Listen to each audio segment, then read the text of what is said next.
देश में सत्ता पक्ष विपक्ष के राजनेता जिस प्रकार पेगासस के दायरे में है, ठीक उसी प्रकार टेनी और ब्रिजभूषण के दायरे में रंग और बिल्ला दोनों फंसे हुए। इनकी ताकत आसानी से एक्शन लेने की नहीं, मैं दावे के साथ कह सकता हूँ। भारत की न्यायपालिका आज की तारीख में उस तरीके से चलाई जा रही है जैसे रंग और बिल्ला चला रहा है। हमारे देश की खुफिया एजेंसी की रिपोर्ट को मोदी सरकार ने षड्यंत्र के तहत खारिज करा करके गोली मारने का काम, गोली मरवाने का काम, बुलडोजर चलवाने का काम इस देश में देश की संविधान, देश के लोकतंत्र, देश की मानवता, इंसानियत की हत्या करने वाली व्यवस्था पार्टी को मंजूर है। तड़ीपार किसको कह रहे हैं? अरे अमित शाह तड़ीपार रहा। अब फर्जी डिग्री वाला किसको? नरेंद्र मोदी।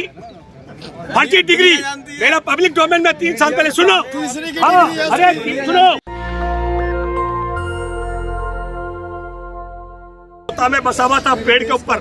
ठीक उसी प्रकार जैसे हमारे देश में जासूसी का सबसे बड़ा सॉफ्टवेयर पेगासस, जिसका आपने नाम सुना होगा, सेना के आला अधिकारी, देश के न्यायालय में बैठे जज, हाई कोर्ट, सुप्रीम कोर्ट के जज, देश के ब्यूरोक्रेट्स, देश के पत्रकार, देश में सत्ता पक्ष विपक्ष के राजनेता जिस प्रकार पेगासस के दायरे में है, ठीक उसी प्रकार टेनी और ब्रिजभूषण के दायरे में रंग और बिल्ला दोनों फंसे हुए। इनकी ताकत आसानी से एक्शन लेने की नहीं, मैं दावे के साथ कह सकता हूँ। ये जो आपका सवाल का जवाब दे रहा हूँ। इनके एक और गुरु है चिन्मयानंद, उन्होंने कॉलेज खोल रखा है, राम मंदिर के नाम पर चंदा चुकाया और उस चंदे से कॉलेज खड़ा किया और वहां की बेटियों का यौन शोषण किया। एक गरीब ब्राह्मण परिवार की बेटी, उसे न्याय के लिए सुप्रीम कोर्ट का दरवाजा खटखटाना पड़ा। जैसे आज आप देखिए हमारे देश में, दुनिया में पहलवानों को पीट करके उन्हें हराकर गोल्ड मेडल लाने वाली बेटियां, पीड़ित पहलवान बेटियों की न्याय के लिए जंतर मंतर बैठी हुई है और सुप्रीम कोर्ट का दरवाजा खटखटाना पड़ा। मैंने कल यहाँ कहा था, किसी ने कहा कि पत्रकार ने कि पुलिस वाले कह रहे, पुलिस वाले के बाप का थोड़ी कानून है, वो तो कानून का नौकर है। मैंने कहा था सुप्रीम कोर्ट तत्काल आदेश करेगा, सुप्रीम कोर्ट का आदेश आ गया, एफआईआर दर्ज होगी। लेकिन सवाल है मुकदमा दर्ज होने के बाद क्या होगा हमारे देश की अदालत का। उदाहरण देता हूँ, केंद्रीय सूचना आयोग ने कहा, आदेश दिया कि अरविंद केजरीवाल की याचिका पर गुजरात की यूनिवर्सिटी नरेंद्र मोदी का ओरिजिनल सर्टिफिकेट दिखा दे, पढ़ा है कि नहीं पढ़ा। और वहां की यूनिवर्सिटी जाती है हाई कोर्ट, और हाई कोर्ट का जज, हाई कोर्ट कौन गया? वहां का विश्वविद्यालय। हाई कोर्ट कौन गया? सीआईसी के खिलाफ, केंद्रीय सूचना आयोग के खिलाफ। और जुर्माना किस पर हुआ? अरविंद केजरीवाल पर। मैं दावे के साथ मैं कहता हूं, वो जज है जो हाई कोर्ट में बैठे, अरविंद केजरीवाल वहां नहीं गया। अरे जुर्माना करना था केंद्रीय सूचना आयोग पर करता। इसलिए मैं दावे के साथ मैं कह सकता हूं, भारत की न्यायपालिका आज की तारीख में उस तरीके से चलाई जा रही है जैसे रंग और बिल्ला चला रहा है। देखना रोचक होगा 28 तारीख को ये जो आदेश आया, उसके बाद क्या जवाब होता है और पेगासस के दायरे में फंसे हुए सुप्रीम कोर्ट के जज न्याय दिला पाएंगे कि नहीं, ब्रिजभूषण के खिलाफ एक्शन होगा कि नहीं, ये आगे विषय है। लेकिन मैं ये तो कह सकता हूं कि मुकदमा दर्ज होगा, ये गारंटी है। और कुछ सवाल? आपको पुलिस पर भरोसा है, न कोर्ट पर भरोसा है, तो योगी जी का ठोको नीति चाहते हैं? नहीं, ये एक बात आप जो कह रहे हैं, ये ठोको नीति नहीं है। अफगानिस्तान की जगह सुनिए, आपको सोचना, आपका जो सवाल है शंभू जी, आपका सवाल है शंभू जी, हम सब लोगों को, मैं ये लोकतंत्र की बात आपको करता हूँ, राजशाही का हश्र हमने नेपाल में देखा है, अराजकता का हश्र हमने अफगानिस्तान में देखा है, सैनिक शासन का हश्र हम पाकिस्तान का देख रहे हैं। लोकतंत्र से बढ़िया कोई व्यवस्था नहीं हो सकती। लेकिन 2002 के दंगों के बाद एक जांच कमीशन बैठा था, जस्टिस अय्यर और जस्टिस सामंत, उन 2 सुप्रीम कोर्ट के वरिष्ठ जजों ने कहा था, इस देश की जनता से अपील की थी, आपने अमित शाह, नरेंद्र मोदी को गुजरात का गृह मंत्री, मुख्यमंत्री तो बना दिया, इससे ऊपर मत लेकर जाना। इससे ऊपर लेकर जाने के बाद देश जो दशा आज भुगत रहा है, मैं फिर कह रहा हूं, कैसे संभव हो सकता है केंद्रीय सूचना आयोग के खिलाफ? चुनकर आए हैं भाई, चुनकर? अरे मैं हाँ, चुनकर आए कि चुनाव करके आए? देखिए, जिस दिन नरेंद्र मोदी को चुनाव संचालन समिति का चेयरमैन बनाया गया था, उसके 2 दिन बाद सोनीपत के किसानों के धरने में मैंने कहा था, हमारे देश का एक बढ़िया कानून बना। आपके सवाल का जवाब देश को सुनना चाहिए। 2013 का भूमि अधिग्रहण कानून क्या कहता है? खेती हर मजदूरों को प्रभावित होने पर 5-5 लाख रुपए मुआवजा दिया जाएगा। एक भी किसान की जमीन 85% किसानों की लिखित सहमति के बगैर जमीन नहीं ली जाएगी। बहुफसली खेती का जमीन का अधिग्रहण नहीं होगा। पुनर्वास की गारंटी होगी और पर्यावरण पर पड़ने वाला दुष्प्रभाव का निराकरण किया जाएगा और 5 साल में जमीन वापस की जाएगी। शेष की जमीन भी वापस आने वाली थी किसानों की, उनसे उसका नतीजा है कि वो अच्छा कानून खत्म करने के लिए मैंने कहा था एक जमूरा आएगा और ये जमूरा इस कानून को बदली करेगा और वही हुआ।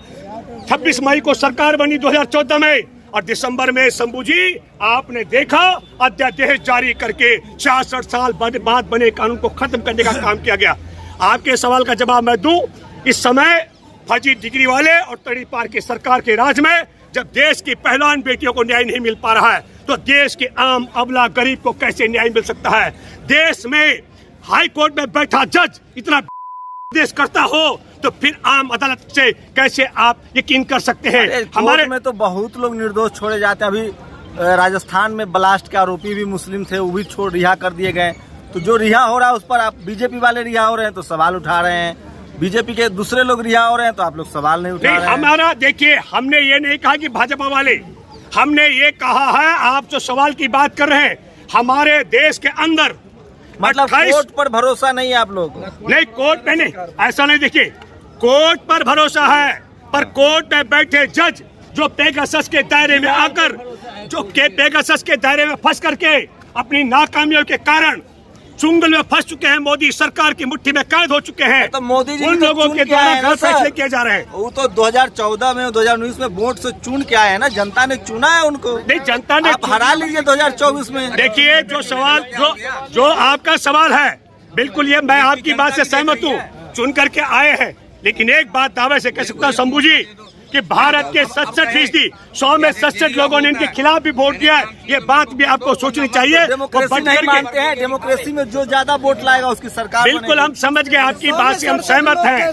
लेकिन अरे भाई, इसीलिए सत्ता में बैठे हुए मैं आपके माध्यम से अपील करता हूँ, देश की खिलाड़ियों ने कहा था, यही खिलाड़ियों ने कहा था कि हमारा आपसी मामला है। 60% ही वोटिंग हुई थी तो 67 खिलाड़ियों ने कहा था कि हमारा घर का मामला है, आपस में मामला हम सुलझा लेंगे। देखिए, मैं आपके माध्यम से एक बात बताना चाहता हूँ, मैं सिर्फ ये पहलवान बेटियों के अत्याचार के खिलाफ नहीं बोल रहा हूँ। हमने इस देश के अंदर कठुआ में 8 साल की मासूम जिसका अपहरण करके मंदिर में रख के बलात्कार किया गया था, उसके बलात्कारियों के खिलाफ बोला। हमने कश्मीर में हम मक्खन लाल बिंद्रू 19 जनवरी 1990 को जिसको भाजपा गठबंधन तब नहीं मरवा पाया, आज धारा 370 खत्म होने के बाद और देश में सबसे ताकतवर सरकार बनने के बाद उसी मक्खन लाल बिंद्रू की अक्टूबर 2021 में हत्या करा दी गई। इसी प्रकार जैसे उमेश सतपाल मलिक के बयान पर क्या कहेंगे, ये बताइए सीधा सीधा। कौन से मामले पर? सतपाल मलिक ने जो कहा है पुलवामा के लेकर के। हाँ। मैंने बहुत साफ कहा, पुलवामा को लेकर के मैं आपके माध्यम से एक बात दावे के साथ कह सकता हूँ, हमारे देश की खुफिया एजेंसी की रिपोर्ट को मोदी सरकार ने षड्यंत्र के तहत खारिज करा करके हमारे देश के आला अधिकारियों ने जवानों को जिंदा ले जाने के लिए जहाज मांगी थी, उसे खारिज करके और हमारे देश के ये खारिज करने वाला और जवानों को मरवाने का षड्यंत्र ही नहीं, 26 मई 2014 को प्रधानमंत्री बनने से लेकर और आज अप्रैल 2023 में नरेंद्र मोदी को एक दिन उस समय गवर्नर साहब काहे नहीं रिजाइन कर दिए थे जब उनको जानकारी थी? ये तो नहीं, मैं उनका प्रवक्ता नहीं हूँ, लेकिन जो आप कह रहे हैं वो इस्तीफा दे या नहीं दे, सत्यपाल मलिक खूब बोलना जानते हैं, वरिष्ठ राजनेता है भाजपा। अमित शाह ने कहा है कि वो मलाई खा रहे थे तब। देखिए, अगर आप ये कहते हैं सत्यपाल मलिक तब कम से कम 2 टीवी चैनलों से बात कर चुके थे, लेकिन जैसे बात किए तो अच्छा एक बात सुनिए, हमारे देश के सेना के जनरल ले चुके शंकर राय चौधरी ने कहा पुलवामा को लेकर के माफी मांगनी चाहिए।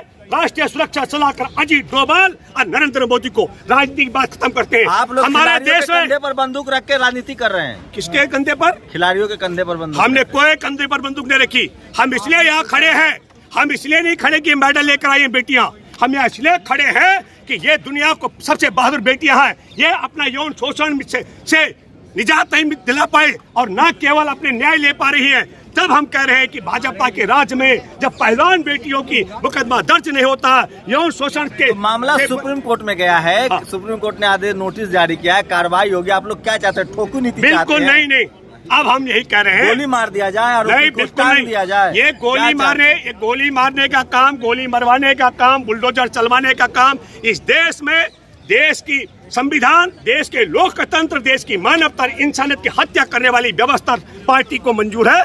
हम लोग तो यकीन करते हैं, हमने 65 दिन संविधान सम्मान यात्रा की है 2018 में। हम संविधान का सम्मान करते हैं। कई लोग हमको भी चैलेंज करते हैं, तुम कैसे बोल पाते हो? टीवी वाला सब कह रहा है कि समर्थन नहीं है और आप लोग राजनीति कर रहे कौन हैं। टीवी वाला बोल रहा है? सब टीवी वही अखबार टीवी वाला बोल रहा है जो कहता था कि 200 फीट नीचे, सुनिए, वही टीवी वाला बोलता है 200 फीट नीचे 2000 का नोट पे नैनो चिप लगी हुई है। आप समझ रहे हैं ना? वही सुनो, वही टीवी वाले कह रहे हैं, वही टीवी वाले कह रहे हैं जो अशरफ के यार हैं। आप लोग सबूत दीजिए, अंजना ओम कश्यप बहस करेगी। सबूत है आप लोग के पास? दीजिए। किस चीज का सबूत पर बहस होगी। हाँ, हमारे पास सबूत है। मैंने चैलेंज किया, मैं आज फिर दोबारा कहता हूँ, मैं 4 बड़े बात करता हूँ।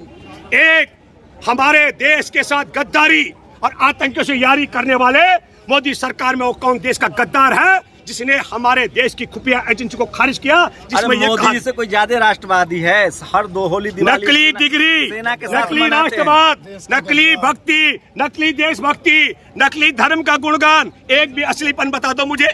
अच्छा, एक भी। मुझे ये बताइए, जी। यूपी में योगी आदित्यनाथ की सरकार है अभी, जो क्या नाम है उनका, जिनको गोली चली है, अतीक अहमद। हाँ, अतीक अहमद जो है उनको पर गोली चल रही है। तो अब ये जो केस है तो इस पे वो कार्रवाई क्यों नहीं करते? भ्रष्ट नेता क्यों बीजेपी ने रख रखे हैं अपने अंदर? कौन से? मैं देखिए, आप जो कहना चाहती हैं, देखिए, अतीक पर गोली नहीं चली, ये सवाल है शंभू जी ने जो कहा पुलवामा को लेकर। मैं बारी बारी से आपको कहना चाहता हूँ, 3 साल पहले मेरा वीडियो है, देश में तड़ी पार और फर्जी डिग्री वाले की सरकार है। किसको तड़ी पार कह रहे हैं? नहीं, एक मिनट, आज की तारीख में तड़ी पार किसको कह रहे हैं? अरे अमित शाह तड़ी पार रहा, अब फर्जी डिग्री वाला किसको कह रहे नरेंद्र हैं? मोदी फर्जी डिग्री मेरा पब्लिक डोमेन में 3 साल पहले सुनो। हाँ, अरे सुनो, आप कोर्ट का नहीं चले जाते हैं? अरे सुनो, एक मिनट, कोर्ट में, अगर कोर्ट में भी हाई कोर्ट की तरह जज होकर बैठा हुआ तब बात होगी। नेशनल दस्तक की आपसे गुजारिश है कि अगर इसको बचाना चाहते हैं तो नेशनल दस्तक को सब्सक्राइब करने के लिए रेड कलर के सब्सक्राइब बटन को दबाएं, फिर बेल आइकन की घंटी दबाएं। नेशनल दस्तक को बचाने के लिए बहुत जरूरी है कि हर खबर को शेयर करें, लाइक करें, कमेंट जरूर करें।